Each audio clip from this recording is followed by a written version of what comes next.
Ako pinagkumpara talaga yung dalawang vice-presidente tuloy. Oh, dahil meron pong sinasabi ang ating Inday Sara Duterte na ngayon po ay vice-presidente natin, mga kababayan. Oh, ano ba yung sinasabi ng vice-presidente? Eh, nakita ko ano na 'to, eh, siguro may mga 3 araw, 4 na araw nang nagkalat po sa internet, mga bossing. Sabi niya dito, "Sinasabi ko sa kanilang lahat na walang isang kandidato diyan." Lahat, mga bossing, lahat. Na walang isang kandidato diyan na hindi nagsisinungaling. Naku po. Kaya hindi dapat nagiging issue ang honesty ngayon, mga bossing. Parang nakakahiya ho sa ating mga botante. Ano po, parang naglolokohan na lang pala diyan sa ano, sa pagboto po kung ang ating mga kandidato lahat eh sinungaling po, mga kababayan. Bakit naman kaya naisip ni Inday Sara Duterte ito? Ako po bilang isang politiko, kung sakaling maging politiko ako, siyempre kahit na yung tipo bang alam mo na ikaw eh sinungaling ka din, siyempre pipiliin mo din ho yung mga salita at mga words na gagamitin mo. Kawawa naman din po, mga kababayan, yung mga nadadamay na totoong gustong magserbisyo sa ating bansa, nadadamay. Di ho ba? Eh kung ikaw talagang ang puso mo eh para tumulong sa mga mahihirap, mga bossing, 'di ba? Tapos masasabihan ka, "Ay sinungaling ka din." Sabi ng aming vice-presidente, "Lahat kayong mga politiko eh mga sinungaling kayo." Oh, hindi naman ho siguro lahat, mga kababayan. At siyempre ibig sabihin lahat din ho ng Duterte eh sinungaling, 'di ho ba? Kailangan pa din po natin, mga bossing, eh isang politiko na mapagkakatiwalaan po natin. Isa na no comment na sinungaling. Isa pa 'yun, 'di ho ba? Sabi niya ho eh, 3 Duterte ang tatakbo sa Senado. Duterte Rodrigo, Paulo Duterte at si Baste Duterte. 'Yun daw ho ang mga tatakbo, mga kababayan. Mamukat-mukat po sabi ng dating pangulo, "Hindi naman ako tatakbo." Eh kayo eh nagpapa-jamming kayo diyan kay Inday Sara Duterte ninyo, "Hindi naman ako tatakbo." O hindi ho natin malaman ngayon kung sino talaga ang sinungaling sa kanila. Kung yung anak ho ba, yung vice-presidente natin o yung tatay na tinanggi. Malalaman ho natin 'yan, mga kababayan, pagdating ho nung panahon na sila ay kailangan na mag-submit ng kanilang candidacy, mga kababayan, 'no? So ngayon sumagot ang dating vice-presidente po, mga kababayan, na si Attorney Leni Robredo. Kung ang premise niya, kapag sinabi mong okay na lang magsinungaling, parang insulto na yata ito sa electorate. Correct ho. Kumbaga parang tayo sino kaya pipiliin natin? Sino kayang magaling na kandidato ang pipiliin natin? Knowing na lahat pala sinungaling po, mga bossing.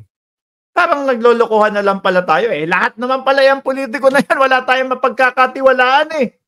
Sinungaling naman pala lahat yan eh. Oh. Gayunpaman po, mga bossing, hindi naman po siguro lahat. Meron talagang bukal sa loob nila yung kanilang mga sinasabi at ayaw magsinungaling po. Siguro ang ating vice-presidente eh talagang lumaki na siya, namuhay na siya, na ang nakapaligid sa kanya eh mga politikong mga sinungaling ho. Kaya parang nagiging normal na lang sa kanya yun. Kasi, tuloy natin yung sabi ng ating vice-presidente dati, ano po, na si Attorney Leni Robredo. Kasi yung taong bayan, siya yung pipili ng magre-represent sa kanya. Eh kung lahat po alam natin eh sinungaling na lang pala, wala na tayong mapagkakatiwalaan, no? Nako, parang niloloko na lang ho tayo, mga bossing. No, hindi ho ako pabor doon sa sinabi ni Inday Sara Duterte. Panigurado po ako sa lahat ng politiko sa Pilipinas, meron pa din pong hindi marunong magsinungaling, meron pa din pong tapat sa taong bayan, mga bossing. Oh. Di ho ba? Kasi yung pagkakabagsak ng mga words o yung mga pagkakasabi ng mga salita ni VP ngayon, ng ating vice-presidente ngayon, mga kababayan, medyo ano ho, nilalahat na po, Parang nagiging katawa-tawa na lang po yung botohan natin. Ano, katawa-tawa, pare-parehas lang pala yung mga iboboto natin, wala din palang mangyayari. Kung ang hangad ng bawat Pilipino ay umangat ang Pilipinas at pumili ng dapat at karapat-dapat upang maupo doon sa mga posisyon na ho yun, mga kababayan, tapos malalaman-laman mo sa ating ngayon, saglit, lahat naman kami dito sinungaling. Parang niloloko na lang nga po talaga tayo, ano? Isa sa nakikita ko kung bakit nasasabi ng ating Vice Presidente 'yan, mga kababayan, talagang yung nakapaligid po sa kanya siguro, sanay siyang makita, sanay siyang malaman na itong mga nakapaligid sa kanyang mga politiko, lahat sinungaling po. Ano ho, para ho yang ano, para ho yang nasa isang box nga sila, 'no? Yung tipo bang mga DDS, sinasabi nila, malakas tayo." Oh, dahil yun lang ho yung naririnig at yun lang ho yung nasa paligid nila, nasa loob ng box, akala nila malakas sila. So, parang ganun lang din ho ang nakikita ko sa ating, crush ko talaga 'to. Alam niyo totoo yung sinasabi ko, crush ko, si VP Sara, ano, sa itsura, sa ganda. Na ako nagagandahan ho ako diyan, mga kababayan. Kaso, yung medyo mga ganitong ano na, komentuhan na po, sabi ko, babanatan na naman ako nito ng Team MR. Sasabihin na naman nitong mga 'to, lutang naman, mas lutang, 'no? Wala na lang ho akong sasabihin, hindi na lang ho ako sasagot. So, 'pag ho yung sila, 'no, yung nasa isang box, puro mga pulitikong sinungaling at nandoon ang ating Vice Presidente sa loob nun, magiging normal na lang sa kanya. Magiging, ganito naman pala lahat, 'no? Kasi hindi niya nakikita yung labas nung box na merong matitinong pulitiko pa din po.